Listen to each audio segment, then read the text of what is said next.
ABP माझा, उघडा डोळे बघा नीट। पंतप्रधान नरेंद्र मोदी सध्या व्हिडिओ कॉन्फरन्सिंगद्वारे मुख्यमंत्र्यांशी संवाद साधतात। आपण थेट जाणार आहोत। अगर भारत को कोरोना टीकाकरण के लिए विदेशी वैक्सीन पर पूरी तरह निर्भर रहना पड़ता तो हमारे क्या हालत होते, कितनी बड़ी मुश्किल होती, हम उसका अंदाज लगा सकते हैं। ये वैक्सीन भारत की स्थितियां और परिस्थितियों को देखते हुए निर्मित की गई है। भारत के टीकाकरण का जो अनुभव है, जो दूर सुदूर क्षेत्रों तक पहुंचने की व्यवस्थाएं हैं, वो कोरोना वैक्सीनेशन कार्यक्रम में बहुत उपयोगी सिद्ध होने वाली है। साथियों, आप सभी राज्यों के साथ सलाह मशवरा करके ही ये तय किया गया है कि टीकाकरण अभियान की शुरुआत में किसे प्राथमिकता दी जाएगी। हमारी कोशिश सबसे पहले उन लोगों तक कोरोना वैक्सीन पहुंचाने की है जो देशवासियों की स्वास्थ्य सुरक्षा में जुटे हुए हैं, जो हमारे हेल्थ वर्कर्स हैं, सरकारी हो या प्राइवेट, पहले उनको टीका लगाया जाएगा। इसके साथ साथ हमारे जो सफाई कर्मचारी हैं, दूसरे फ्रंटलाइन वर्कर्स हैं, सैन्य बल है, पुलिस और केंद्रीय बल हैं, होमगार्ड है, डिजास्टर मैनेजमेंट वॉलेंटियर समेत तमाम सिविल डिफेंस के जवान हैं, कंटेनमेंट और सर्वेलेंस से जुड़े रेवेन्यू कर्मचारी हैं, ऐसे साथियों को भी पहले चरणों में टीका लगाया जा रहा है। देश के अलग अलग राज्यों के हेल्थ वर्कर्स, फ्रंटलाइन वर्कर्स की संख्या देखें तो एक करीब 3 करोड़ होती है। ये तय किया गया है कि पहले चरण में इन 3 करोड़ लोगों को वैक्सीन देने के लिए जो खर्च होगा वो राज्य सरकारों को वहन नहीं करना है, भारत सरकार इसको वहन करेगी।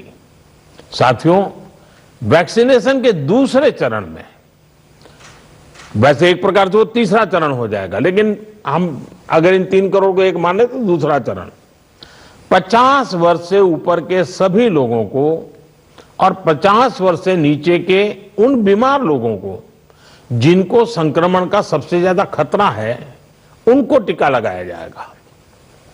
आप सभी परिचित हैं कि बीते कुछ हफ्तों में जरूरी इंफ्रास्ट्रक्चर से लेकर लॉजिस्टिक तक की तैयारियां सभी राज्यों और केंद्र शासित प्रदेशों के साथ विचार विमर्श करके, लगातार मीटिंगें करके, मॉड्यूल्स बना करके इसको पूरा किया गया है।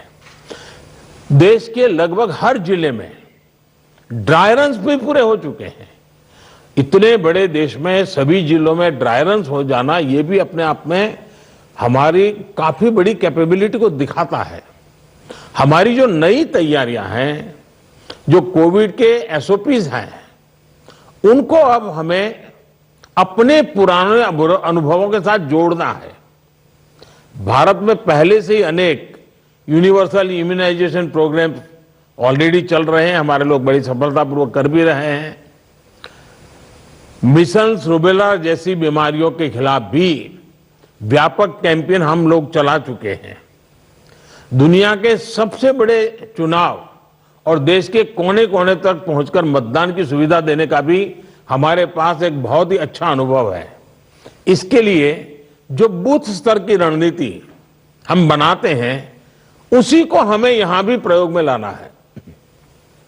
साथियों, इस टीकाकरण अभियान में सबसे अहम उनकी पहचान और मॉनिटरिंग का है जिनको टीका लगाना है।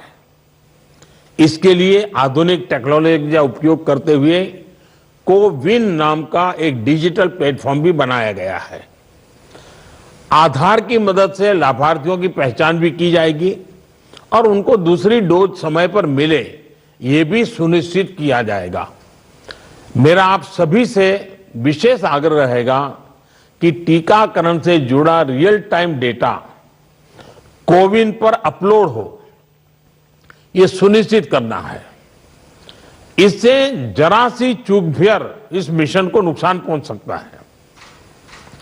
कोविन पहले टीके के बाद एक डिजिटल वैक्सीनेशन सर्टिफिकेट जनरेट करेगा। लाभार्थी को यह सर्टिफिकेट टीका लगाने के बाद डिजिटली तुरंत देना जरूरी है ताकि उसे सर्टिफिकेट लेने के लिए फिर न आना पड़े।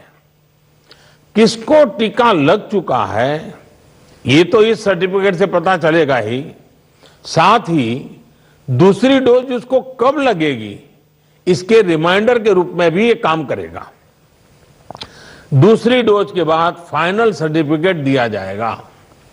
साथियों, भारत जो करने वाला है उसे दुनिया के अनेक देश फिर फॉलो करेंगे, इसलिए हमारी जिम्मेदारी बहुत ज्यादा है।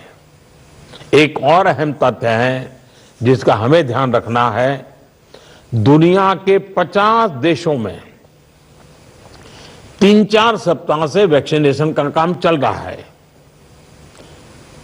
करीब करीब 1 महीना हुआ, लेकिन अब भी करीब करीब 2.5 करोड़ लोग ही वैक्सीन हो पाई है पूरी दुनिया में।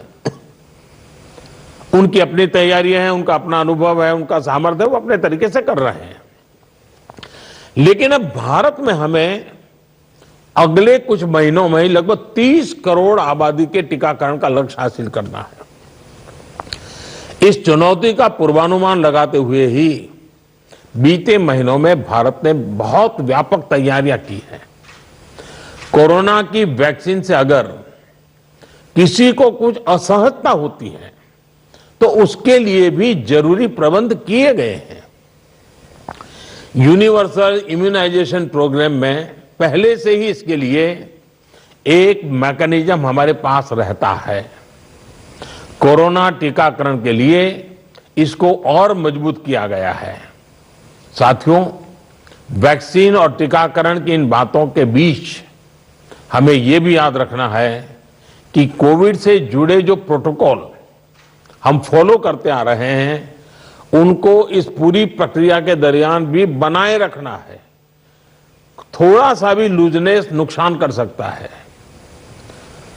और यही नहीं, जिनको टीका लगाया जा रहा है वो भी संक्रमण को रोकने के लिए जो सावधानियां हम लेते रहे हैं उनको फॉलो करते रहे। ये सुनिश्चित करना ही होगा। एक और बात जिस पर हमें बहुत गंभीरता से काम करना है, हर राज्य, हर केंद्र शासित प्रदेश को ये सुनिश्चित करना होगा कि अफवाहों पर, वैक्सीन से जुड़े अपप्रचार को कोई हवा न मिले। इफ्स और बट्स से बात नहीं होनी चाहिए। देश और दुनिया के अनेक स्वार्थी तत्व हमारे इस अभियान में रुकावट डालने की कोशिश कर सकते हैं। कॉरपोरेट कंपटीशन भी इसमें आ सकती है, कंट्री का प्राइड के नाम से भी आ सकता है, बहुत सी चीजें हो सकती हैं। ऐसी हर कोशिश को देश के हर नागरिक तक सही जानकारी पहुंचाकर हमें नाकाम करना है। इसके लिए हमें धार्मिक और सामाजिक संस्थाओं, NYK हो, NSS हो, सेल्फ हेल्प ग्रुप्स हो, प्रोफेशनल बॉडीज हो, रोटरी, लायंस क्लब जैसे संस्थाएं हो, रेड क्रॉस जैसी संस्थाएं हो, इन सबको हमने साथ जोड़ना है। जो हमारी रूटीन स्वास्थ्य सेवा हैं, जो दूसरे टीकाकरण अभियान, वो भी ठीक से चलते रहें, इसका भी हमने ध्यान रखना है। क्योंकि हमें मालूम है कि हम 16 को शुरू कर रहे हैं, लेकिन हमारी 17 को एक रूटीन वैक्सीन का भी डेट है। तो इसलिए हमारा जो रूटीन वैक्सीन का काम चलता है वो भी कहीं डैमेज नहीं होना चाहिए। आखिरी में एक और गंभीर विषय के बारे में आपसे जरूर बात करना चाहता हूं। देश के 9 राज्यों में बर्ड फ्लू की पुष्टि हुई है। ये राज्य हैं केरला, राजस्थान, हिमाचल प्रदेश, गुजरात, हरियाणा, उत्तर प्रदेश, मध्य प्रदेश, दिल्ली और महाराष्ट्र। बर्ड फ्लू से निपटने के लिए पशुपालन मंत्रालय द्वारा कार्य योजना बनाई गई है, जिसका तत्परता से पालन आवश्यक है। इसमें डिस्ट्रिक्ट मजिस्ट्रेट की भी बड़ी भूमिका है। मेरा आग्रह है कि प्रभावित राज्यों के मुख्यमंत्री साथी भी मुख्य सचिवों के माध्यम से सभी डिस्ट्रिक्ट मजिस्ट्रेट का मार्गदर्शन करें। जिन राज्यों में अभी बर्ड फ्लू नहीं पहुंचा है, वहां की राज्य सरकारों को भी पूरी तरह सतर्क रहना होगा।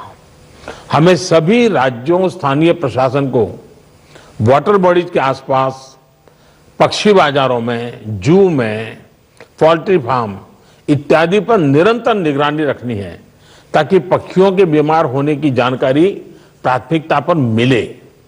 बर्ड फ्लू की जांच के लिए जो लेबोरेटरीज हैं वहां समय पर सैंपल भेजने सही स्थिति का जल्दी पता लगेगा और स्थानीय प्रशासन भी उतनी ही तेजी से कार्रवाई कर पाएगा।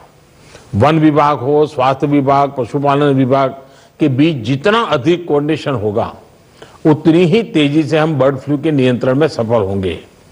बर्ड फ्लू को लेकर लोगों में अफवाहें न फैलें, इसे भी हमें देखना होगा। मुझे पूरा विश्वास है कि हमारे एकजुट प्रयास हर चुनौती से देश को बाहर निकालेगा। मैं फिर एक बार आप सबका बहुत आभारी हूं और 60% काम होने के बाद हम दोबारा एक बार बैठ करके रिव्यू करेंगे।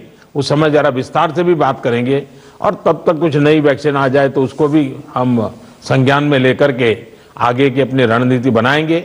बहुत बहुत धन्यवाद आप सबका।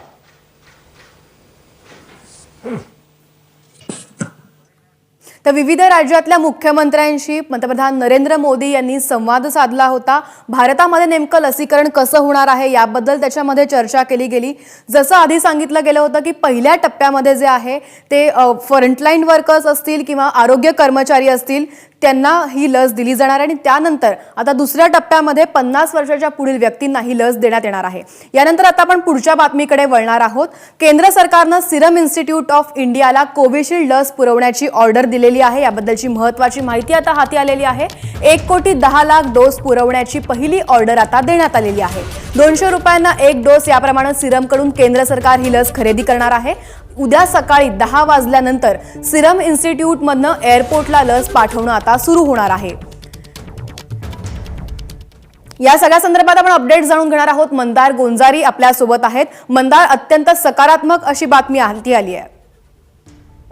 आपण आताच पाहिलं की पंतप्रधान नरेंद्र मोदींनी भारतामध्ये लसीकरणाचा एक प्रकारचा आराखडा सादर केला संपूर्ण देशासमोर आणि हा लसीकरणाचा कार्यक्रम ज्या कोविशिल्ड लसीच्या माध्यमातून पूर्ण केला जाणार आहे त्या कोविशिल्ड लसीला केंद्र सरकारने अखेर परवानगी दिलेली आहे। परवानगी म्हणण्यापेक्षा ती ऑर्डर पुरवण्याची एक प्रकारे मागणी केलेली आहे सिरम इन्स्टिट्यूट ऑफ इंडियाला आणि त्यामुळं ही अगदी काही वेळापूर्वीच ही ऑर्डर सिरम इन्स्टिट्यूट ऑफ इंडियाला प्राप्त झालेली आहे। त्यामुळं आता या सगळ्या प्रक्रिया पूर्ण होऊन उद्या सकाळी साधारणपणे 10 नंतर सिरम इन्स्टिट्यूट मधून ही लस पाठवणं सुरू होईल। सर्वात आधी पुणे एअरपोर्टला ती पाठवली जाईल। तिथून कार्गो विमानांनी या कोविशिल्ड लसीसाठी आपल्या देशात 4 शहरांमध्ये डेपो तयार करण्यात आलेले आहेत। मुंबई, कोलकाता, चेन्नई आणि कर्नाल या ठिकाणी ती त्या डेपोमध्ये पाठवली जाईल आणि तिथून मग देशाच्या वेगवेगळ्या शहरांमध्ये, वेगवेगळ्या भागांमध्ये आणि अगदी ग्रामीण भागापर्यंत ही लस पोहोच केली जाणार आहे। सुरुवातीला जी केंद्र सरकारने ऑर्डर दिलेली आहे ती 1,10,00,000 लसीची आहे। खरं तर सिरमनी याच्या आधीच सांगितलेलं आहे की त्यांच्याकडे या कोविशिल्ड लसीचे 5 कोटी डोस बनून तयार आहेत। मात्र पहिली ऑर्डर जी आहे ती या 5 कोटी लसींची सरकारने दिलेली नाहीये। ही गोष्ट देखील या ठिकाणी लक्षात घ्यायला हवी। ती 1,10,00,000 डोसची आहे आणि सरकारला या लसीसाठी प्रत्येक डोससाठी 200 रुपये सिरम इन्स्टिट्यूटला मोजावे लागणार आहेत। तर अशा प्रकारे अखेर ही ऑर्डर मिळालेली आहे आणि उद्या सकाळपासून ही लस पाठवणं सुरू होणार आहे। धन्यवाद मंदार, तू दिलेल्या या सगळ्या सविस्तर माहितीसाठी। एबीपी माझा, उघडा डोळे बघा नीट।